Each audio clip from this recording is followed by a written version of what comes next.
Good afternoon. How are you? My name is Shakur Sandiford, and today I want to share a little bit of research that I've done on the topic of stress, including the changes to the nervous system, hormones, and heart, how to manage and how to respond to stress, and a few different things on what optimism, self-efficiency, and hardiness mean. So after doing some of the research, I realized what stress is. Oftentimes, we encounter stress in the morning on our way to work, when a boss yells at us, at work. We may have some family issues going on and we really don't know how to handle it, and we begin to get a little bit stressed and have, weight sort of on our shoulders. But what is stress? Stress is the response that occurs when an organism fails to respond appropriately to an emotional or physical threat. And oftentimes it can come from major or minor everyday events.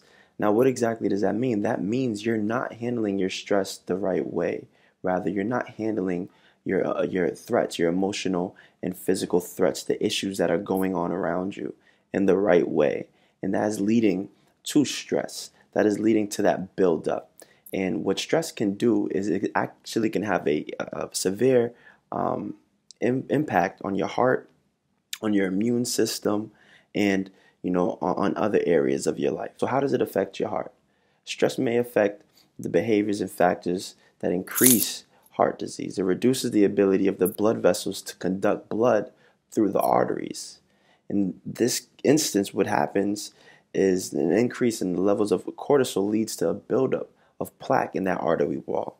And with the buildup of plaque in that artery wall, it's not being able to function well. And that's simply because of the stress that you are encountering. Blood pressure and cholesterol levels tend to rise when you are stressed, and some things that can lead to that is smoking, physical inactivity, and overeating.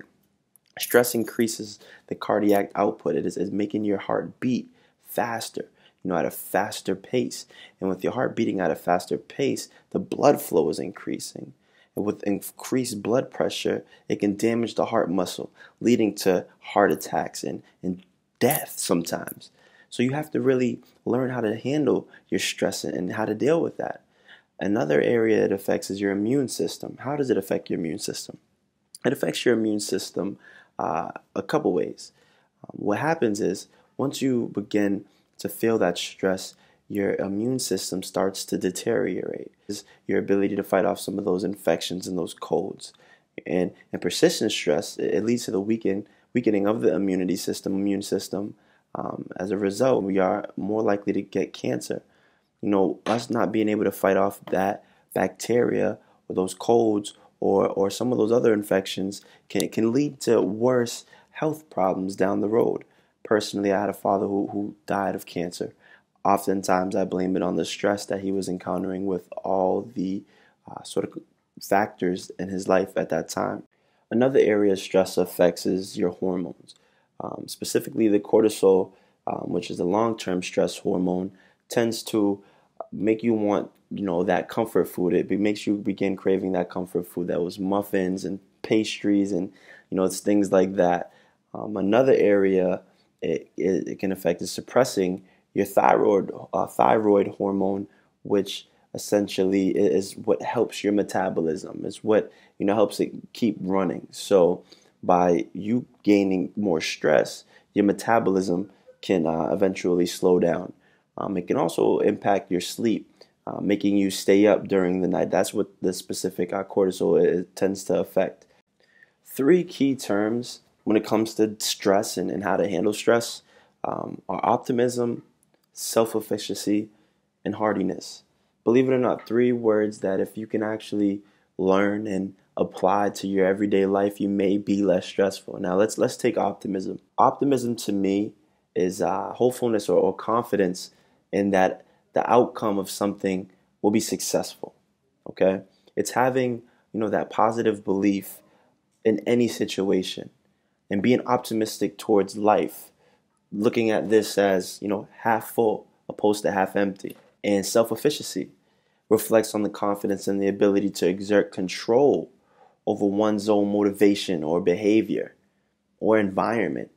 To feel like you are in control of your surroundings or of the task at hand is highly important, because when you are in the background, when you are playing behind the scenes, and you really don't have the control to really to really affect sort of the outcome, you're going to be negative because you don't have that sort of captain mentality, that sort of captain feel. So that's another area that is very important for you to feel like you have control or confidence over your circumstances. And what is hardiness? Hardiness is the ability to endure a difficult situation, or the ability to endure a difficult circumstance, facing adversity, getting through adversity. That's extremely important. It is extremely important to handle stress, simply because of the factors that we touched on, and the things that we spoke about. And one way that we can handle that is simply by emotions. Emotions tell us so much. For example, if you're feeling happy, you may be doing the right thing. You may want to do more of what you're actually doing. Talking on the phone to somebody. If you get upset or frustrated with the conversation often, that may be a good indication that you may want to just change the people you're speaking to, sort of change the factors around you that are leading towards that stress. Other ways that you can manage your stress and regulate your stress is by talking to others. By talking to others and expressing what exactly is on your mind, and expressing what is holding you back, you're able to get it off of your chest. You're able to put it into the atmosphere, into the universe, and it relieves you. It relieves you tremendously. Try it. Another thing that you could do is write down what's going on, whether it's just a journal entry, whether it's a video, whatever the case is. Jot down some of those things that are stressing you out, and some of those things that are affecting you, and by doing that, you'll be able to use it as an outlet. You'll be able to express your emotions. You'll be able, to sort of find yourself, and begin to see some commonalities and make some better decisions potentially. What I realized is in my workplace, it's very easy to get stressed out. A lot of people get stressed out because properties aren't well managed, or construction didn't really go well, or money issues. I work at a homeowners counseling agency, and oftentimes what stresses us out the most is when we see families in distressed positions and we're not able to help them. It's a tough feeling. You wanting to give back, and you wanted to help out, and you wanted to do everything you can to help that person reach their goals, or change their living situation, but you can't, and it's stressful. Another area where I see a lot of stress in the homeowner industry is when you're going through foreclosure, facing foreclosure. Recently, we had a family who came in, and they were getting a little bit of foreclosure prevention counseling for a couple weeks, a couple months, I believe, actually. And all of a sudden, the modification, it didn't end up going through. They missed a payment, so the remod didn't go through. And the following Tuesday, they were in the office on Thursday, and the following Tuesday, the wife comes in and she tells us her husband died from a heart attack. The reason why he died from a heart attack is because he was facing foreclosure, getting ready to lose his house, getting ready to get in tremendous debt. How could he have handled his stress a little bit better? Could he have expressed his emotions and his feelings to others? Oftentimes he came in and he looked, fine. Honestly, he looked fine.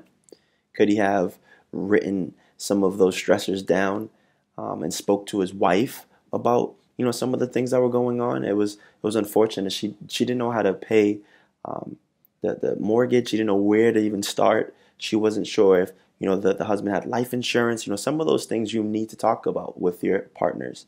And by talking about some of these things with your partners, it reduces that stress in the future, later on.